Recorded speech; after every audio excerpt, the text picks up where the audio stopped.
10 Surprising Scientific Miracles in the Quran, Part 2. Now this is another video by FTD Facts, and for Part 1 we have watched and reacted to it already. So let us see what another 10 surprising facts that FTD Facts find out in the Quran, and here we go.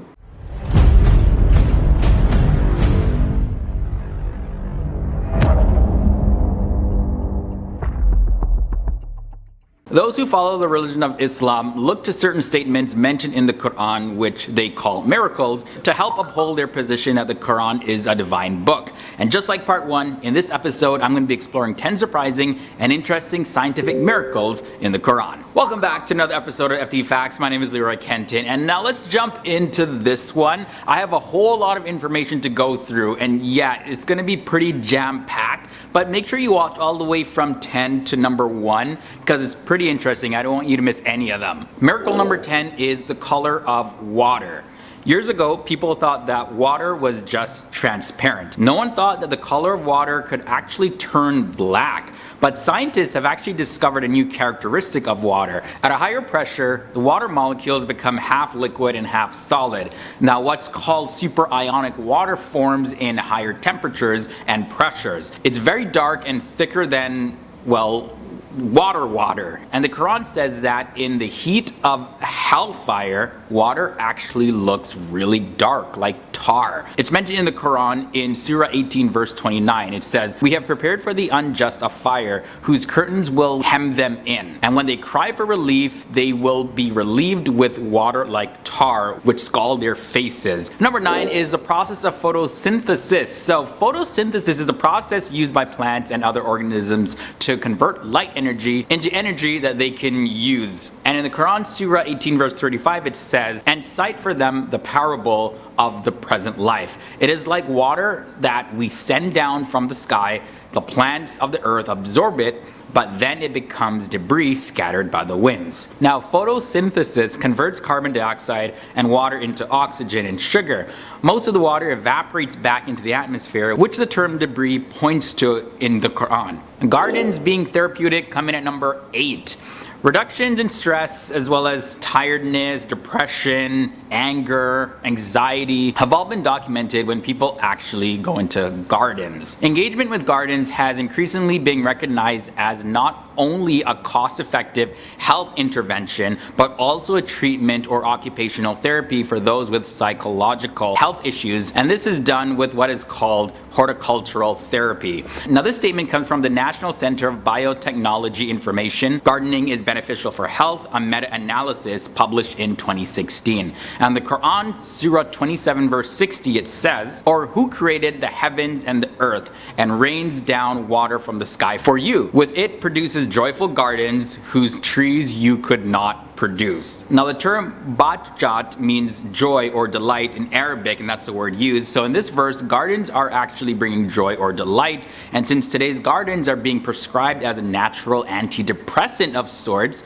Muslims view this as a miracle. Next up, we have meteor rides. So when a meteor enters the atmosphere, the meteor heats up so much that it starts to shine, and then the air burns the meteor, and poof, nothing is left, right? In the Quran, Surah 52 verses 44, it says, "Even if they were to see lumps of the sky falling down, they would say, a mass of clouds." So people would think that they're clouds because of the ashes that are left after the meteor gets and Muslims say, yeah, that's a miracle. Miracle number 6 is female spiders spinning webs. It's generally accepted that adult female spiders spin the webs while adult males do not, outside of looking to mate. This is according to Speely, Do Only Female Spiders Build Webs, published in 2019, this year. And in the Quran, Surah 29 verse 41, it says, "The likeness of those who take to themselves protectors other than Allah is that of the spider. It builds a house,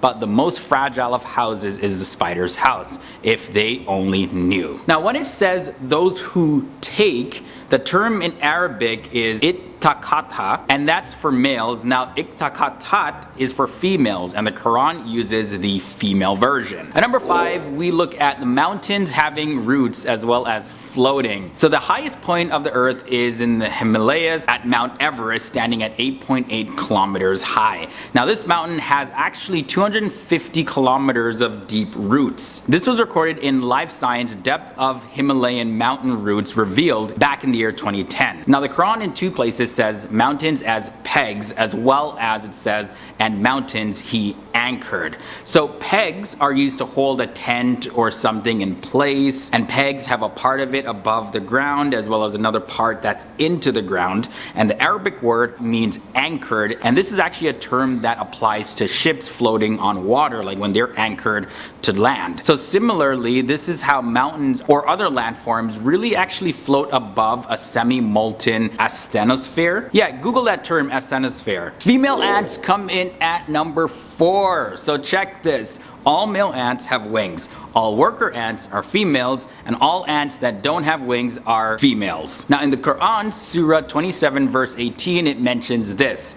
Until when they came upon the valley of ants, and the ants said, "O ants, enter your homes so that you do not be crushed by Solomon and his soldiers while they do not feel it." Now for the word said, khala is for males and kalat is for females. Now the Quran of course uses kalat for females. So if the ants actually had wings, it would have just flown away. However, they didn't have an option in this context in the Quran, but rather they had to go and hide into their home. So Muslims believe that the ant is correctly addressed as a female in this passage, which they identify as being another miracle. Number 3, the universe is expanding. So scientists today do not know what dark energy actually is, but they do know, however, that it exists and it's causing the entire universe to expand. In the Quran, Surah 51 verse 47, it says, "And the heaven we built with craftsmanship, and we are still expanding." The Quran also said that everything is made of pairs,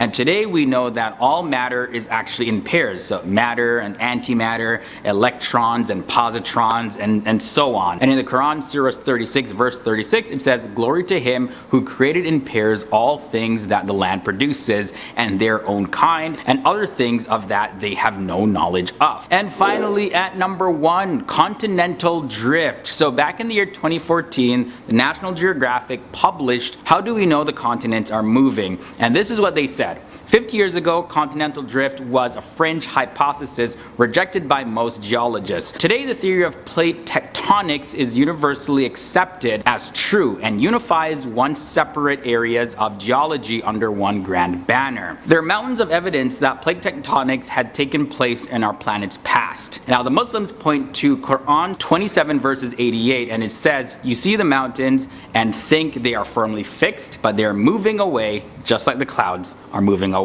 Alright guys, so that's another fascinating episode in the bag. Now it's time for me to hear from you. Sound off down below in the comment section about anything that I mentioned in this episode.